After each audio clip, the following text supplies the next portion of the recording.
आपके मोबाइल के अंदर फ़ोटो से अधिक स्क्रीनशॉट रहते हैं। आप थोड़े जिद्दी स्वभाव के होते हैं।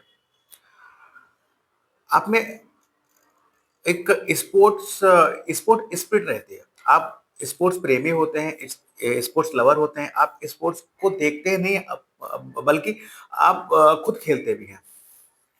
इस तरीके का नेचर होता है, पक्के दोस्त होते हैं, ट्रू फ्रेंड्स होते हैं। आप किसी के भी इन्फ्लुएंस में बहुत जल्दी नहीं आते। आप चीज़ों को देखते हैं, समझते हैं, परखते हैं, उसके बाद विश्वास करते हैं। तो इस तरीके की पर्सनैलिटी जो कभी ना थकती है, ना कभी हारती है। हर बार गिरकर दोबारा खड़े होने का जज़्बा, ये लड़ाकू विमान भी कह सकते हैं। कभी-कभार वो गुस्से के बहुत तेज होते हैं ना, एग्रेसिव बहुत होते हैं ये लोग। अगर एग्रेशन इनका गलत जगह निकलता है तो स्थितियां खराब हो जाती हैं, लेकिन अगर एग्रेशन इनका स्पोर्ट्स में निकलता है या फिर ऐसी जगह पर पोस्टेड है जहां पर जो है ना सेना में कहीं सैन्य दल में आप जॉब करते हैं, तो वहां पर एग्रेशन वो पॉजिटिव वे में हो जाता है। तो आप जान गए होंगे कि मैं किसकी बात कर रहा हूँ। इतना तो आप समझ ही गए होंगे कि कहीं ना कहीं मैं जिसकी बात कर रहा हूँ उसका लिंक मंगल से है, मार्स से है। तो मित्रों, आपका और अधिक समय ना लेते हुए मैं इस सस्पेंस को खत्म करता हूँ। आज हम बात करने वाले हैं स्कॉर्पियो असेंडेंट की, वृश्चिक राशि की। तो नमस्कार मित्रों, मैं शर्मा सुनील ओम श्री हरि एस्ट्रो में आपका स्वागत करता हूँ। आज हम बात करने वाले हैं दिसंबर माह के ग्रहों के गोचर की, कि वृश्चिक लगन के लिए ये गोचर कैसे रहने वाला है। अपने मेन टॉपिक पर जाने से पूर्व हम थोड़ा सा जान लेते हैं। अभी हमने थोड़ा सा हिंट दिया भी था और थोड़ा डिटेल में जान लेते हैं कि वृश्चिक के लोग कैसे होता है। देखिए, वृश्चिक में क्या होता है, इनके जो रूलर होते हैं वो होते हैं मंगल देव। मार्स होते हैं, मार्स जहाँ आ गया वहाँ एनर्जी आ गई, वहाँ अग्रेशन आ गया, वहाँ क्रोध आ गया, वहाँ आवेश आ गया, वहाँ जिद्दीपन आ गया, वहाँ अड़ियलपन आ गया। अगर मंगल की पोजीशन अच्छी नहीं है आपके वर्क चार्ट में, देन ये सारे जो भी मैंने आपको इसके एट्रीब्यूट्स बताए हैं वो सारे आपको नेगेटिव वे में आप उसको यूज करेंगे। आप बहुत जिद्दी हो जाएंगे, अड़ियल हो जाएंगे, किसी से भी लड़ झगड़ पाएंगे। लेकिन अगर मंगल की पोजीशन आपकी वर्क चार्ट में, आपकी लग्नेश की पोजीशन अच्छी है, देन आपकी जो एनर्जी है, जो आपका गुस्सा है, जो आपका क्रोध है, जो आपका आवेश है, वो सब एक सही दिशा में जाएगा, एक सही काम में लगेगा। इतना अंतर होता है एक ग्रह के पीड़ित होने और एक ग्रह के पीड़ित ना होने पर। अब क्योंकि इनके ये जो है एक फिक्स नेचर पर्सन होते हैं, तो ये जो बोलते हैं वो करते हैं, दृढ़ संकल्पी होते हैं। ये परिस्थितियों के हिसाब से खुद को ढाल नहीं पाते। ये इनमें कमी सोच, देखिए एक तरीके से ये कमी सोच लीजिए या फिर एक तरीके से ये अच्छाई सोच लीजिए कि जो बंदा कहेगा वो करेगा। वाटरी साइन होता है ये। इमोशनल, वो बाहर से बहुत सख्त देखते हैं लेकिन अंदर से बहुत डीप इमोशन होते हैं, बहुत हायर इमोशनल पर्सन होते हैं। तो मेरे को सदैव बोलता हूँ, जब भी आपके हायर इमोशंस रहे, आप ढेर सारा जो है वाटर पीजिए, क्योंकि वाटरीज है ना, जितना ज्यादा वाटर पियेंगे आपके इमोशन उतनी ज्यादा जो है नेगेटिव इफेक्ट उस पर कम रहेगा। इसके अलावा देखिए, बात करते हैं कि नक्षत्रों की विशाखा, अनुराधा, ज्येष्ठा, यानी कि गुरु, जुपिटर, सैटर्न और मरकरी प्लस आपके मार्स, ये चार मेजर प्लेनेट आ जाते हैं इनके साथ। तो ये जो स्कॉर्पियो होता है, ये कॉम्पैक्ट फॉर्म हो गई आपकी जुपिटर की, आपके सैटर्न की, मरकरी की और जो है मार्स की। तो वैसे ही अलग एक शख्सियत हो जाते हैं स्कॉर्पियो वाले। और वैसे भी स्कॉर्पियो वालों में देखिए एक नेचर क्या होता है, देखिए ये जो होता है, ये 8 नंबर है, ये जो 8 नंबर आया है वो काल पुरुष की कुंडली के 8वें भाव से आया है। तो कहीं ना कहीं अष्टम भाव का है, अष्टम भाव सिक्रेसी का है। तो ये लोग थोड़े से सिक्रेसी टाइप के होते हैं, चीजों को सिक्रेसी रखना चाहते हैं, अपने पास सीक्रेट रखना चाहते हैं, चीजों को ओपनली बताते नहीं है। इन लोगों को पसंद क्या होता है, देखिए इन लोगों को रिसर्च पसंद होता है, इन लोगों को खेल कूद पसंद होता है। ये लोग ऑकल्ट से भी जुड़ सकते हैं, ये लोग मेडिकल फील्ड में भी हो सकते हैं, ये लोग इंश्योरेंस की फील्ड में भी अच्छा कर सकते हैं। तो इस तरीके से जो है इनका पूरा एक बायोग्राफी रहती है जो मैंने आपको बताया।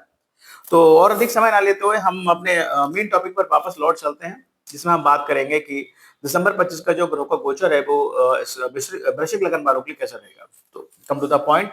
देखिए, आपके फर्स्ट हाउस में अगर 8 नंबर साइन लिखा हुआ है, then you are Scorpio ascendant. अब देखिए लगन में कौन आए हो, लगन में आपके सन आए हुए हैं, लगन में आपका 10th लॉर्ड बैठा है, लगन में आपका 8th और 11th लॉर्ड बैठा है, लगन में आपका 7th और 12th लॉर्ड बैठा है। तो अगर मतलब बहुत सारे 3 ग्रह बैठे हैं आपके लगन में, लगन में 3 ग्रह 10th लॉर्ड बैठा है, बहुत अच्छा है। आपका जो फोकस होगा वो आपके काम पर इस पीरियड में बहुत अधिक रहेगा। लगन में आपके 11th लॉर्ड बैठा है मरकरी। आपका फोकस इनकम पर भी होगा, अपने इनकम जनरेट करने के लिए, अपने मित्रों से अच्छे संबंध बनाने के लिए, अपने बड़े भाई बहनों का सहयोग लेने के लिए। लगन में वीनस बैठा है और जो कि आपका 7th लॉर्ड है और आपका 12th लॉर्ड है। कहीं ना कहीं आप आपके स्पाउस का पूरा ध्यान आप पर रहेगा, स्पाउस से अच्छी ट्यूनिंग रहेगी। और वैसे भी जब भी वीनस लगन में आता है तो कहीं ना कहीं वाहन योग का निर्माण करता है, तो वो योग भी बना हुआ है। अब यहाँ पर देखिए दूसरा पहलू जान लेते हैं, अष्टमेश भी है मरकरी, तो कहीं ना कहीं दिमाग थोड़ी खोजबीन में उधेड़ में लगा रहेगा। हो सकता है आप जो काम कर रहे हैं उसमें ऐड ऑन करना चाहें इंश्योरेंस का काम, ऐड ऑन करना चाहें मेडिकल इक्विपमेंट का काम, ऐड ऑन करना चाहें रिसर्च का काम, ऐड ऑन करना चाहें आप एस्ट्रोलॉजी या ऑकल्ट का काम, या फिर कह लीजिए आप अपने बिजनेस को एक इंडस्ट्री में कन्वर्ट करना चाहें। इस तरीके की चीजें भी रह सकती हैं। ओवरऑल जहां इनकम की तरफ जब आप इनकम को बढ़ाने की सोचेंगे तो कहीं ना कहीं अपने बिजनेस का भी विस्तार करने की सोचेंगे। दोनों चीजें एक साथ चलती है ना। ऐसा तो नहीं है कि आप बिजनेस का विस्तार ना करें और इनकम को बहुत ज्यादा बढ़ा दें, पॉसिबल नहीं है ना। आप जितना प्रोडक्शन करेंगे उस उतना ही आप एक मार्जिन के हिसाब से इनकम होगी, लेकिन जितना प्रोडक्शन आप बढ़ाएंगे जितनी और एड ऑन चीजें करेंगे शायद चांसेस और बढ़ जाते हैं उतनी ज्यादा इनकम और होने के। और साथ ही साथ देखिए 12th लॉर्ड भी है तो कहना कि बाहर घूमने के योग भी यहाँ पर बने हुए हैं। पत्नी के साथ के साथ आप घूम सकते हैं, इस तरीके के योग भी बने हुए हैं। या फिर कह लीजिए कोई लग्जरी गुड्स को खरीदने पर या पत्नी की ख्वाहिश पर कोई बड़ा कोई आइटम खरीद लिया है, कोई बड़ा ज्वेलरी खरीद लेना है या फिर कोई वाहन खरीद लेना है, मैंने कहा वाहन योग बना हुआ उस पर खर्चा यहाँ पर होता दिख रहा है। अगर ये सब नहीं है देन पत्नी का स्वास्थ्य बिगड़ने के चांसेस भी यहाँ रह सकते हैं। ये वो उसके योग बहुत कम है। ओवरऑल बेहतर ये योग बना हुआ है। मन 3-4 चीजों की तरफ भागेगा। मन आपका आपके प्रोफेशन में लगा रहेगा, इनकम को जनरेट करने में लगा रहेगा, अपने बिजनेस में एड ऑन करने को लगा रहेगा। आपकी पत्नी का पूरा ध्यान आप पर लगा रहेगा, वाहन खरीदने में लगा रहेगा, पत्नी को खुश करने पत्नी को घुमाने में लगा रहेगा। ये सब चीजें इस समय आपके दिमाग में चलेंगी इस महीने। लेकिन मैं इन शॉर्ट कहूं तो बेहतर योग है, अच्छा योग है। और रेस्ट ऑफ मतलब ये कहते हैं पीस शायद थोड़ा सा ना रहे दिमाग में, लेकिन चीजें कई मल्टीपर्पज चीजें करने में यहाँ पर आपका ध्यान रुझान रहेगा रहेगा। अब लग्नेश कहाँ बैठे हैं? लग्नेश देखिए 6 दिसंबर तक तो अपने लगन में ही है, अपने फर्स्ट हाउस में, तो बेहतर है योग, बहुत बेहतर है। स्वास्थ्य के लिए अच्छा है, पद प्रतिष्ठा के लिए अच्छा है, बेहतर है, प्रॉपर्टी के पॉइंट ऑफ व्यू से भी अच्छा है। जैसे 7 दिसंबर आएगा लग्नेश चले जाएंगे सेकंड हाउस में मार्स, तो ये फाइनेंशियल पॉइंट ऑफ व्यू से बहुत बेहतर योग है। लेकिन सेकंड हाउस में जब भी मार्स जाएगा आपको सदैव अपनी लैंग्वेज पर कंट्रोल करना होगा। इस चीज का बहुत विशेष तौर पर ध्यान रखना होगा कि आप का क्रोध, आपका आवेश, आपका एग्रेशन कंट्रोल में रहे। कहीं उसकी वजह से आप अपने परिवार वालों से, अपने कुटुंब से लड़ाई झगड़ा ना कर ले, उनसे दूरियां ना बना ले। तो इस चीज का विशेष तौर पर ध्यान रखना पड़ेगा। साथ ही साथ खाने पीने की चीजों पर भी बहुत ध्यान रखना पड़ेगा। मार्च यहाँ बैठकर देखिए क्या करेंगे, मार्च यहाँ बैठकर आपको जो है कनेक्ट करेंगे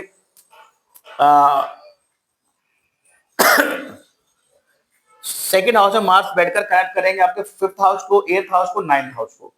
तो मैंने बोला कि इनहेरिटेंस प्रॉपर्टी मिलने के योग यहाँ बनेंगे। पंचम भाव से ऐड करेंगे तो कहीं ना कहीं कह लीजिए कि बच्चों के साथ छोटी मोटी बच्चों की पढ़ाई पर या जिसे प्रेम करते हैं उस पर, या फिर संतानों पर व्यय होने के योग भी यहाँ पर है। हो सकता है आप अपना वेल बना दें और बच्चों को प्रॉपर्टी बांट दें, इस तरीके की अगर आप ओल्ड एज में है तो इस तरीके काम भी आप कर सकते हैं। और साथ ही साथ लंबी यात्राएं भी यहाँ पर होती हुई दिख रही है। बात करते हैं थर्ड हाउस की। थर्ड और फोर्थ लॉर्ड सैटर्न बैठे हैं पंचम भाव में। अब थर्ड लॉर्ड जो है डायरेक्ट भी हो गए हैं। थर्ड लॉर्ड का पंचम भाव में बैठना, तो कहीं ना कहीं अगर आप स्टूडेंट हैं तो पढ़ाई बहुत ज्यादा मेहनत करनी पड़ेगी। बेबी प्लान करने की सोच रहे हैं तो उसमें भी बहुत ज्यादा एफर्ट्स लगेगा जद्दोजहद के बाद, क्योंकि डिले कराते हैं सैटर्न, मेहनत कराते हैं सैटर्न, पढ़ाई के लिए मेहनत करनी पड़ेगी। प्रेम संबंध अगर कोई चल रहा है तो उनसे बातचीत में कमी आ सकती है, संतान से बातचीत में कमी आ सकती है। तो इन सब चीजों को थोड़ा, और दूसरा अगर आप थर्ड हाउस से रिलेटेड कोई काम कर रहे हैं तो उसमें भी आपको मेहनत करनी पड़ेगी। क्रिएटिविटी के काम से अगर आप जुड़े हुए हैं, आपका थर्ड ये पीरियड अच्छा क्या है, ये पीरियड में देखिए अच्छा इसलिए है, ये है सेटन का योग यहाँ अच्छा, रोल इसलिए अच्छा रहेगा कि अगर आप थर्ड हाउस से रिलेटेड कोई काम करते हैं या फिर करने की सोच रहे हैं तो वो स्टार्ट कर दीजिए, क्रिएटिविटी का कोई काम कीजिएगा। और उससे देखिए उसमें आपको बहुत जो है उसमें आप अपना ज्ञान, अपनी पढ़ाई, अपना एनालाइजमेंट जब डालेंगे तो बहुत फायदा होने वाला है। पड़ोसियों से या छोटे भाई बहनों से बैलेंस बनाने में आपको बहुत मेहनत लगने वाली है। अब फोर्थ हाउस, अब देखिए फोर्थ हाउस में राहु बैठा हुआ है और 10th हाउस में केतु। राहु केतु का जो एक्सिस है वो फोर्थ और 10th हाउस में है।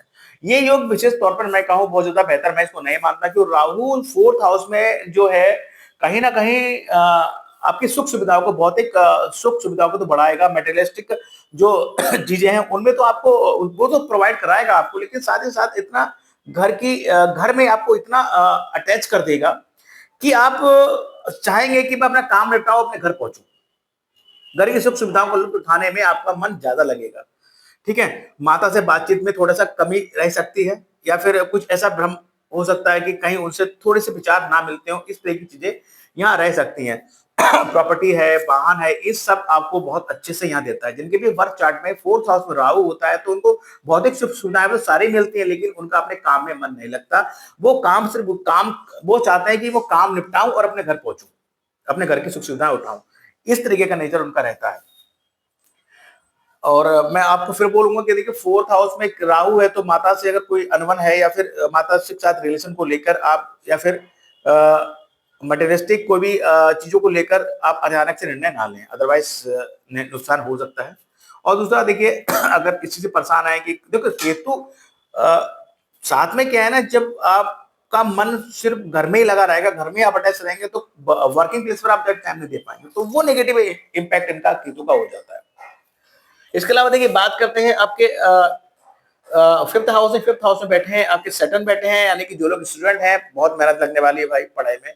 जुपिटर की पोजीशन अच्छी है, हालांकि उच्च के है, और त्रिकोण के स्वामी, एक त्रिकोण का स्वामी दूसरे त्रिकोण बना हुआ है, तो इनका इम्पैक्ट भी यहाँ रहेगा। तो ओवरऑल जब तक राहु जुपिटर यहाँ पर है, लेकिन राइट और राइट भी है, ओवरऑल पढ़ाई में मेहनत करनी होगी, मेहनत कीजिए। रिजल्ट जो है आपके, जो आप का जो एफर्ट रहेगा उसके हिसाब से रिजल्ट आपको शायद ना मिले, लेकिन देर सवेर मिलेगा जरूर। विलंब कराते हैं, पंचम भाव से रिलेटेड जो भी एट्रीब्यूट्स है उन सब में थोड़ा कहीं ना कहीं आपको ज्यादा एफर्ट लगेगा और विलंब होगा। बात करते हैं छठे भाव के। छठे भाव के स्वामी जो है आपके 6 लॉर्ड बैठे हैं आपके जो कि आपका लग्नेश और आपका 6 लॉर्ड एक ही लॉर्ड होता है। तो कहीं ना कहीं जो वृश्चिक वाले हैं उनमें एक कॉमन चीज क्या रहती है कि रोग ऋण शत्रु उनका पीछा नहीं छोड़ते। एक बार अगर इनमें कोई भी चीज इनके पीछे लग जाती है तो बहुत लंबे टाइम के लिए रहती है। तो इसलिए मैं सदैव इनको एडवाइस करता हूँ, और इन्हीं के टक्कर की चीजें होती हैं, वो भी रोग ऋण शत्रु इन्हीं के टक्कर के होते हैं, क्योंकि एक ही प्लेनेट के दोनों दोनों भाव हैं। और साथ इसलिए मैं ऐसा बोलता हूँ कि शत्रुता मत लीजिए किसी से, कोई रोग वगैरह है तो उसको टाइमली दिखा दीजिए, या फिर कोई लोन वगैरह है उसको टाइमली ना लें, और शत्रुता की चीज ना लीजिए। रोग ऋण शत्रु कोई डिजीज है तो उसको टाइम से आप टाइमली दिखा दें। ये सब चीजें आपको करते ही रहना चाहिए, अदरवाइज अगर कोई भी एक चीज आपके पीछे लग जाती है तो वो जीवन भर पीछा नहीं छोड़ती है। तो ओवरऑल मैं बात करता हूँ छठे भाव के 6 दिसंबर तक का जो योग है वो बेहतर योग बना हुआ है। केतु भी 10th हाउस में है। केतु जनरली मैं सरकारी नौकरी की जो है केतु और सूर्य को जिम्मेदार मानता हूं कि ये दो जो ग्रह है ये आपको गवर्नमेंट जॉब प्रोवाइड कराते हैं। अब देखिए यहाँ पर 6 लॉर्ड की बात करते हैं। 6 लॉर्ड जो लगन में बैठे हैं 31 दिसंबर तक, एक अच्छा योग है। जो लोग नौकरी की तैयारी कर रहे हैं उनके लिए बेहतर योग है। और उसके बाद 7 दिसंबर जैसा आएगा ये आपके सेकंड हाउस में आ जाएंगे, तब भी ये बेहतर योग रहेगा। मतलब दोनों परिस्थितियों में साथ में केतु बैठे हुए हैं, तो कोई ना कोई अगर आप तैयारी कर रहे हैं, कंपटीशन वगैरह दे रहे हैं, सरकारी नौकरी की तैयारी भी कर रहे हैं, तो ये योग बहुत बेहतर बना हुआ है। इवन मैं कहूँ मार्च के प्लेसमेंट के साथ साथ मैं अगर कहता हूँ कि केतु का प्लेसमेंट जब तक है 5 दिसंबर तक, दिसंबर 2026 तक प्लेसमेंट केतु का 10th हाउस में, तब तक आपको नौकरी आपका हाथ में आ जानी चाहिए अगर आप तैयारी में लगे हुए हैं और इस दौरान कोई कंपटीशन वगैरह दे रहे हैं तो आप क्लियर हो जाना चाहिए। बात करते हैं आपके 7th हाउस की। 7th लॉर्ड बैठे हैं आपके लगन में। 7th लॉर्ड और 12th लॉर्ड आपके एक ही वीनस होते हैं। 7th लॉर्ड जो वीनस है वो आपके लगन में बैठे हुए हैं, यानी कि आपका स्पाउस, आपका पार्टनर का पूरा ध्यान आप पर रहेगा। साथ ही साथ अगर आप पार्टनरशिप बिजनेस कर रहे हैं तो कहीं ना कहीं उस चीज को भी आप दिमाग में हमेशा लेकर चलेंगे। आपका पूरा फोकस इस चीज पर रहेगा आपके स्पाउस पर और आपके पार्टनरशिप बिजनेस पर। तो बिजनेस के पॉइंट ऑफ व्यू से यहाँ पर सैटर्न का जो है एस्पेक्ट है आपके 7th हाउस में, तो कहीं ना कहीं ये आपके मैरिटल लाइफ में कुछ ना कुछ दूरियां, कुछ ना कुछ मतलब ये कहीं ना कहीं विषमता देगा। साथ ही साथ अगर पार्टनरशिप बिजनेस कर रहे हैं तो कहीं ना कहीं उसमें आपको ज्यादा मेहनत ये कराएगा। कहीं ना कहीं वो सैटर्न है तो परीक्षा लेते ही हैं। इसके बाद बात करते हैं आपके 8th हाउस की। 8th लॉर्ड बैठे हैं आपके 2nd हाउस, 8th लॉर्ड बैठे हैं आपके 1st हाउस में। तो 8th लॉर्ड का 1st हाउस में बैठना, 8th लॉर्ड का और 11th लॉर्ड मार्स एक ही है। 8th लॉर्ड का 1st हाउस में बैठना मतलब हो गया कि कहीं ना कहीं दिमाग आपका उलझनों में लगा रहेगा, कुछ ना खोजबीन में आपका दिमाग लगा रहेगा। और इस बीच अगर आप कहीं ना कहीं ज्यादा ही अगर क्योंकि 11th जो है 11th लॉर्ड भी है, तो कहीं ना कहीं इनकम के स्वामी भी हैं, इनकम को जनरेट करने में लगा रहेगा, खोजबीन में लगा रहेगा। और हो सकता है अपने व्यापार में आप 8th हाउस से रिलेटेड चीजों को ऐड ऑन कर लें तो आपके लिए बेहतर रहेगा। अगर फिर भी यहाँ नेगेटिव इंपैक्ट अगर मिल रहा है आपको, वैसे तो मिलना नहीं चाहिए, लेकिन ग्रह दो घरों का स्वामी है तो दोनों का इंपैक्ट देगा। और ज्यादा इंपैक्ट देता है आपकी मूल त्रिकोण राशि का, नहीं कि आपको 11th हाउस का अच्छा ज्यादा रिजल्ट देगा और अष्टम भाव का कम रिजल्ट देगा। लेकिन फिर भी अगर अचानक से समस्या आ रही है, अचानक से कुछ चीजें बाधाएं आ रही हैं, तो कहीं ना कहीं आप 8th हाउस से रिलेटेड कोई भी एक काम आप पकड़ लें और उसको साइड में करते रहें। तो ये 8th हाउस से जो भी नेगेटिव इम्पैक्ट आपको मिलेंगे वो आपके खत्म हो जाएंगे। ये उनके लिए ज्यादा अप्लाई होता है जिनके वर्क चार्ट में अगर अष्टमेश लगन में आ गया देन तब। और ये गोचर का है तो गोचर का इफेक्ट एक पर्टिकुलर समय के लिए रहता है, लेकिन उस समय में ज्यादा समस्या आ रही है तो आप ये कर सकते हैं। बात करते हैं आपके 9th हाउस के। 9th हाउस में बैठे जुपिटर, यानी कि पंचम लॉर्ड बैठा है 9th हाउस में, उच्च का होकर बैठा है, बहुत अच्छा ही होगा। यहाँ बैठकर ये जुपिटर है कनेक्ट करेंगे आपके जो है लगन को कनेक्ट करेंगे और आपके पराक्रम को बढ़ाएंगे और आपके संतान भाव को देखेंगे। तो कहीं ना कहीं स्टूडेंट है, मैंने कहा सैटर्न पंचम भाव में बैठे हैं, एफर्ट ज्यादा लगेगा, लेकिन जुपिटर का इंपैक्ट रहेगा तो चीजें कंट्रोलेबल रहेगी, यानी कि आप मेहनत करेंगे, सैटर्न मेहनत कराएगा लेकिन रिजल्ट आपको प्रोवाइड कराएंगे जुपिटर। तो ओवरऑल संतान के पॉइंट ऑफ व्यू से, ग्रांड संतान के पॉइंट ऑफ व्यू से, हायर स्टडी के पॉइंट ऑफ व्यू से, बड़ी यात्राओं के पॉइंट ऑफ व्यू से ये योग अच्छा है और भाग्य का पूर्ण सपोर्ट आपको यहाँ रहेगा, जुपिटर देंगे। बात करते हैं आपके 10th हाउस की। 10th हाउस में केतु बैठे हुए हैं। 10th हाउस का केतु जो होता है, देखिए जो लोग जॉब में है, एक्चुअली केतु बदलाव देता है। केतु जो होता है डिटैच करता है। केतु कहता है यार यहाँ क्या लगा हुआ है, छोड़ इसको, आगे बढ़। इस तरीके की भावनाएं केतु देता है। अगर बंदा स्पिरिचुअल नहीं है तो केतु ज्यादा नेगेटिव इम्पैक्ट देते हैं। तो केतु जिसके भी 10th हाउस में होते हैं, आपने देखा होगा कि वो अपने प्रोफेशन को बार बार बदलते हैं या उनका मन अपने प्रोफेशन में नहीं लगता है। और उसी के साथ साथ जो लोग जॉब की तैयारी कर रहे हैं तो, और सरकारी जॉब की तैयारी कर रहे हैं, तो यहाँ पर वो जॉब भी प्रोवाइड कराता है। तो कहीं ना कहीं यहाँ पर ही सरकार से जोड़ेगा आपको। अगर आप बिगनर हैं, जॉब की तलाश कर रहे हैं, लेकिन आप जॉब में हैं, अपने प्रोफेशन में है, तो उसको चेंज कराने की ताकत भी यहाँ पर केतु रखता है। तो इसलिए अगर केतु नेगेटिव इंपैक्ट दे रहा है देन आप इसका रेमेडी करें। बात करते हैं आपके 11th हाउस के। 11th लॉर्ड बैठे हैं आपके लगन में, बहुत अच्छा मैंने बोला कि बहुत अच्छा योग है ये, एक राजयोग कह सकते हैं कि भाई इनकम के पॉइंट ऑफ व्यू से बहुत ही बेहतर योग है। मित्रों, नए नए मित्र बनेंगे, बड़े भाई बहनों का सहयोग मिलेगा और आय की प्राप्ति ज्यादा रहेगी, आपको बेहतर योग है। बात करते हैं आपके 12th हाउस की। 12th लॉर्ड बैठे हैं वीनस आपके लगन में, कहीं ना कहीं लोनली फील या फिर बड़ा खर्चा या फिर लग्जरी गुड पे खर्चा या स्पाउस के साथ बाहर घूम सकते हैं, विदेश जा सकते हैं, इस तरीके के खर्चे यहाँ पर दिख रहे हैं। इसके अलावा देखिए कुछ ग्रह राशि बदल रहे हैं। सन की बात करें, सन जो है 16 दिसंबर को धनु राशि में आ जाएंगे, 2nd हाउस में आ जाएंगे। सन आपके 10th लॉर्ड है। 10th लॉर्ड होकर ये जो 15 दिसंबर तक आपके 1st हाउस में रहेंगे, तो ये बहुत बेहतर योग है। उसके बाद ये जैसे ही 16 दिसंबर आएगा, ये आपके 2nd हाउस में आ जाएंगे, मार्स के साथ रह जाएंगे। तो कहीं ना कहीं ये जो है इनकम के पॉइंट ऑफ व्यू से बहुत अच्छा योग रहेगा। घर परिवार वालों का सहयोग आपके प्रोफेशन में रहेगा और प्रोफेशन के थ्रू आपको इनकम, मनी सेविंग में आपको सपोर्ट मिलेगा। इसके अलावा मार्च की बात हम कर चुके हैं। मार्च जो है 4 दिसंबर को 2nd हाउस में इंपैक्ट देंगे, बेहतर रहेगा, बोल चुके हैं इसके बारे में। शुक्र की बात करें, शुक्र देखिए आपके 20 दिसंबर को आपके 2nd हाउस में आ जाएगा। शुक्र का 2nd हाउस में जब भी आएगा तो कहीं ना कहीं स्पाउस के माध्यम से धन की प्राप्ति होगी या फिर स्पाउस का ट्यूनिंग आपके फैमिली के साथ अच्छा रहेगा। और साथ ही साथ देखिए ये यहाँ पर मार्केट का भी काम करेंगे, तो कहीं ना कहीं हो सकता है कि कुछ स्वास्थ्य में थोड़ा विकार आ जाए, इस तरह की चीजें भी रह सकती हैं। परिवार से आपके स्पाउस और आप लोग घूमने जाएंगे, थोड़ा सा दूरी बने, इस तरह की चीजें भी यहाँ रह सकती हैं, क्योंकि 12th लॉर्ड भी है ये। इसके अलावा देखिए बात करते हैं कि क्वालिटीज की, जो पर्सन होते हैं स्पोर्ट्स स्पिरिट के पर्सन होते हैं, एनर्जेटिक पीपल्स इन्हें कह सकते हैं। आपकी लकी राशियां टॉरस, कैंसर, पाइसिस हैं। और इसके अलावा हेल्थ का इशू देखिए, मैं बोल रहा हेल्थ का इशू के लिए आपके 4 तिथियां आप ध्यान रखें, 2, 3, 29 और 30 दिसंबर, ये 4 डेट्स में आपका हेल्थ का इशू अधिक रह सकता है। स्ट्रेस की बात करें 6 और 7 दिसंबर, स्ट्रेस और दिनों की अपेक्षा अधिक रहेगा। और वो डेट्स जिस दिन आपको अपने एक्सपेंडिचर रिलेटेड आपके डिसीजन को पेंडिंग रखना है या पोस्टपोन आगे करना है, वो डेट्स आपके 14, 15 और 16 दिसंबर हैं। कहीं इन तिथियों में कोई बड़ा खर्चा करने का अगर प्लान बनना है तो उसको पोस्टपोन जरूर करें, अदरवाइज जो है खर्चा अधिक बड़ा हो सकता है और बाद में सोचेंगे कि बेकार ही खर्चा कर दिया। रेमेडी सेशन की बात करते हैं, अमावस्या की बात करें, 19 दिसंबर को अमावस्या है और राहु आपके जन्मपत्रिका में अच्छा इंपैक्ट नहीं दे रहा है, नेगेटिव इंपैक्ट दे रहा है, तो आप इसकी रेमेडी अवश्य कर सकते हैं। रेमेडी के रूप में आप सुबह जल्दी उठिए, ब्रह्म मुहूर्त में उठकर श्री विष्णु सहस्त्रनाम का पाठ करें, बहते जल में नारियल को प्रवाहित करें, यथा सामर्थ मंदिर में नारियल दे सकते हैं, यथा सामर्थ मंदिर में नारियल दान दे सकते हैं, किचन में खाना खा सकते हैं, कपूर की फ्रेगनेंस ले सकते हैं, मंदिर में साफ सफाई काम कर सकते हैं। केतु के लिए कहूँ डॉग फीडिंग करा सकते हैं। केतु के लिए आप स्पिरिचुअल बुक पढ़ सकते हैं और मंदिर में आप ध्वजा भेंट कर सकते हैं। पूर्णिमा 4 दिसंबर की है, मन में एकाग्रता नहीं है, मन खिन्न रहता है, मन कमजोर है, याददाश्त अच्छी नहीं रहती, चीजें रख के भूल जाते हैं, तो इस तरह की चीजें हैं। तो इसलिए आप पूर्णिमा वाले दिन आप खुले आसमान के नीचे बैठकर चंद्रमा को 10 मिनट तक निहारिए, है, एक तरह का मेडिटेशन होता है, मून मेडिटेशन से कहते हैं, और इससे आपका चंद्रमा मजबूत होगा, आपका मन बली होगा। प्रदोष व्रत की बात करें 2 दिसंबर और जो है 17 दिसंबर को प्रदोष व्रत है।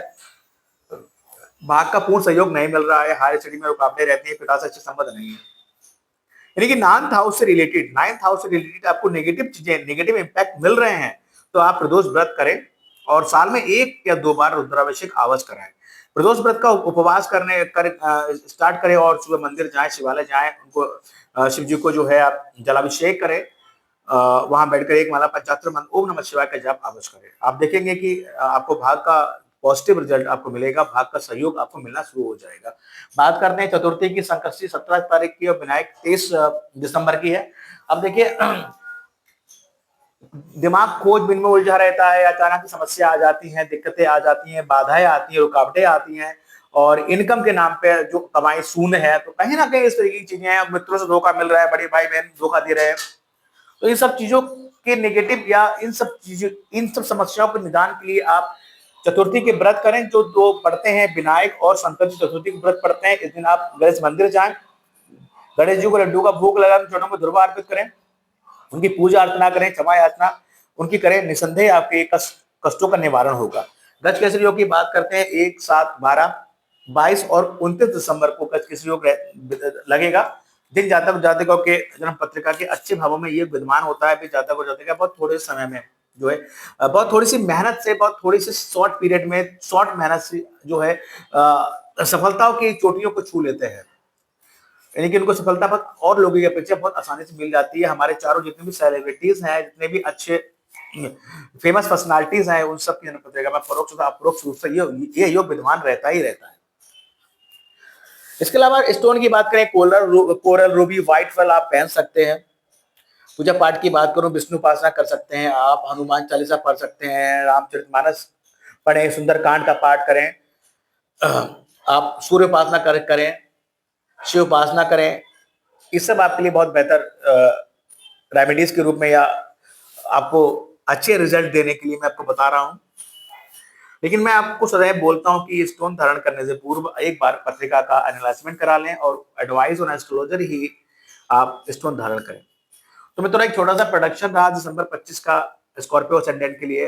वीडियो पसंद आए तो लाइक कीजिएगा, और जिन लोगों ने हमारे चैनल ओम श्री हरि एस्ट्रो सब्सक्राइब नहीं किया है, प्लीज सब्सक्राइब माय चैनल। साथ ही साथ आपसे रिक्वेस्ट है कि जो लोग आपके संपर्क में है, वृश्चिक लगन के लोग हैं, उनको ये वीडियो फॉरवर्ड करें ताकि वो जाने कि दिसंबर का महीना उनके लिए कैसे रहने वाला है। So thank you very much. Radhe Radhe, जय माता दी।